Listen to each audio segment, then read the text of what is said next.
பெருவிரலின் 2ஆம் அங்குலாஸ்தியில் ஒரு குறுக்கு ரேகை அது நீண்டு வளைந்து நின்றால் அந்நியரோ அல்லது உறவினரோ ஒருவர் ஆப்த நண்பராக இருப்பார்.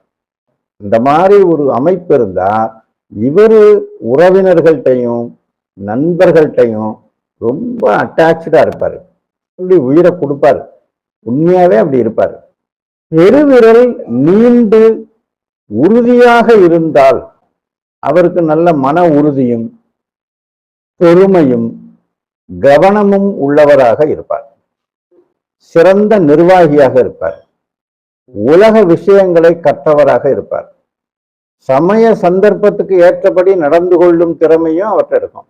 பெருவிரல் சிறுத்து, அதே மாதிரி அங்குலாஸ்திகளும் சின்னதாகத்தானே இருக்கும். விரல் சிறுத்துச்சுன்னா அதுக்கு தகுந்த மாதிரி அங்குலாஸ்தியும் சின்னதாயிரும். அவர் சுய புத்தி உடையவராக இருப்பார்.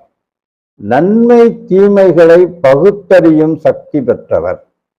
என்றாலும் தனக்கு வேண்டியவர்களுக்கு மட்டுமே அன்பு காட்டுவார், மற்றவர்களை வெறுப்பார். 2ஆம் அங்குலாஸ்தி உடுக்கை போல இருந்தால் அவர் கீர்த்திமான், அதாவது ரொம்ப புகழ் உடையவர், ஞாபக சக்தி உள்ளவர், கவனம் மிக்கவர், அரசியல்ல மிக சாதுரியமானவர். அந்த மாதிரி ஒரு அமைப்பு இருக்கிற ஒரு நபருக்கு இருதய ரேகையும் புத்தி ரேகைகளும் தீர்க்கமா இருந்தது கையில, உலக புகழ்பெற்ற ஒரு அரசியல்வாதியா இருப்பார். இந்த பெருவரலோட முதல் அங்குலாஸ்தி உருண்டு பந்து போல இருந்தா அது ரொம்ப மூடத்தனத்தை குறிக்கும். எவ்வளவு பெருசா இருக்கோ அவ்வளவுக்கு அவ்வளவு புத்தி இல்லாத ஆளுன்னு சொல்லிடலாமா. முன்பின் யோசிக்காம திடீர்னு தவற செய்கிறார்.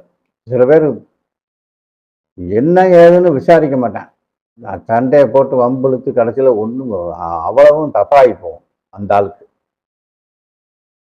அவருக்கு எப்படின்னா அந்த இருதயமும் பலவீனமா இருக்குமா, அந்த மாதிரி அமைப்பு இருந்தா ஹார்ட் பிரச்சனை இருக்கும்.